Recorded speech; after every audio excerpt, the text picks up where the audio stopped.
বাড়িতে যখন মাছ মাংস কিছুই থাকবে না, তখন মাত্র 2টা ডিম আর মসুরের ডাল থাকলে এই রান্নাটা করতে পারবেন। খেতে হবে দুর্দান্ত স্বাদের। তাহলে চলুন দেখে নেই।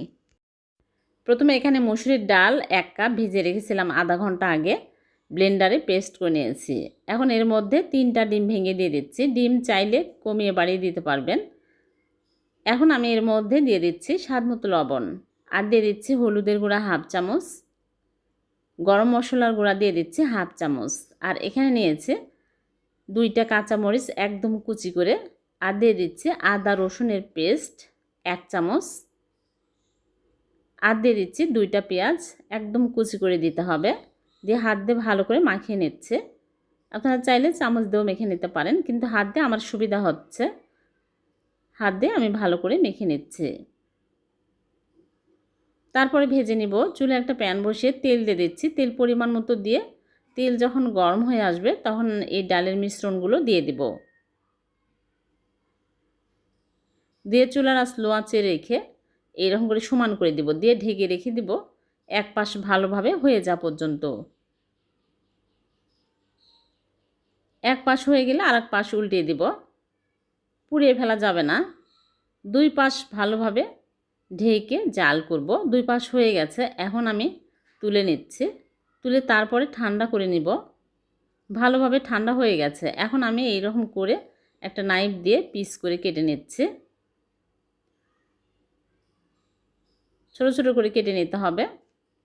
এগুলো আপনারা চাইলে খালি মুখেও খাওয়া যাবে, এমনিতে খেতেও ভালো লাগবে। সবগুলো কেটে তারপরে এক সাইডে রেখে দিচ্ছে। এদিকে আবার চুলা প্যান বসিয়ে দিয়ে দিচ্ছি তেল পরিমাণ মতো। তেল গরম হয়ে আসলে দিয়ে দিচ্ছি লবণ আর হলুদের গুঁড়া 1/2 চামচ করে, দিয়ে এর মধ্যে 2টা আলু কেটে নিয়েছি, মোটা মোটা করে কেটে নিয়েছি, মাঝারি সাইজের আলু দিয়ে দিচ্ছি।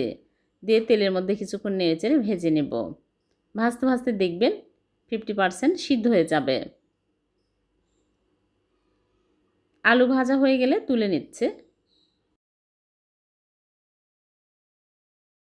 তারপরে এই তেলের মধ্যে দিয়ে দিচ্ছি দারচিনি 2 টুকরা, এলাচ 2টা, আর দিয়ে দিচ্ছি আস্ত জিরা 1 চামচ, 2টা শুকনা মরিচ দিয়ে কিছুক্ষণ নেড়েচেড়ে তারপরে দিয়ে দিচ্ছি পেঁয়াজ কুচি 1 কাপ, দিয়ে নেড়েচেড়ে সফট করে ভেজে নেব। এখানে সরিষার তেল আরও কিছু পরিমাণে অ্যাড করে দিয়েছি, যে কোনো তেল দিয়ে রান্না করতে পারবেন।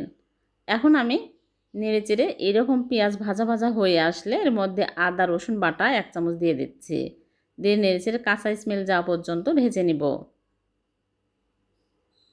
তারপরে দিয়ে দিচ্ছি লবণ স্বাদ মতো, আর মরিচের গুঁড়া 1/2 চামচ, আর হলুদের গুঁড়া 1/2 চামচ, জিরা ধনিয়া গুঁড়া 1/2 চামচ করে দিয়ে দিচ্ছে। দিয়ে সামান্য পরিমাণে পানি দিয়ে নেড়েচেড়ে ভালো করে কষিয়ে নেব। তারপরে একটা টমেটো কেটে দিয়ে দিচ্ছি, দিয়ে নেড়েচেড়ে ঢেকে রেখে দিব টমেটো ভালোভাবে সিদ্ধ হয়ে যাওয়া পর্যন্ত।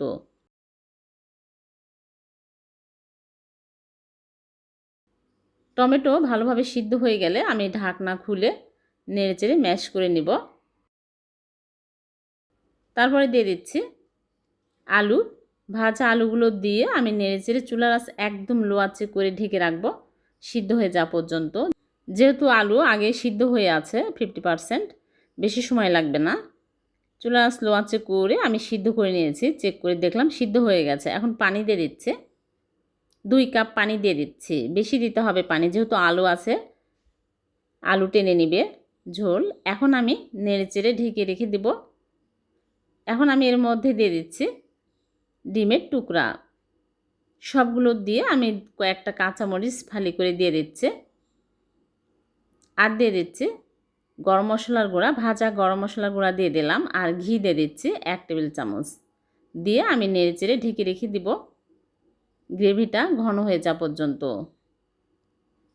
হয়ে গেছে দেখুন, একদম ঘন হয়ে আসছে। এখন চুলা থেকে নামিয়ে গরম গরম পরিবেশন করুন। খেতে কিন্তু দারুণ টেস্টি হয়েছে। বাড়িতে যখন মাছ মাংস কিছুই থাকবে না, তখন এভাবে শুধু 2টা ডিম আর ডাল থাকলে এই মজার রান্না করে নিতে পারবেন। এই রান্না দিয়েই ভাত খাওয়া হয়ে যাবে, খুবই টেস্টি হয়। ভিডিওটি যদি ভালো লেগে থাকে লাইক কমেন্ট শেয়ার করতে ভুলবেন না। আপনাদের একটা লাইক কমেন্ট আমাকে অনুপ্রাণিত জায়গায় নতুন নতুন ভিডিও তৈরি করার। আবারও দেখা হবে নতুন কোনো রেসিপিতে। আল্লাহ হাফিজ।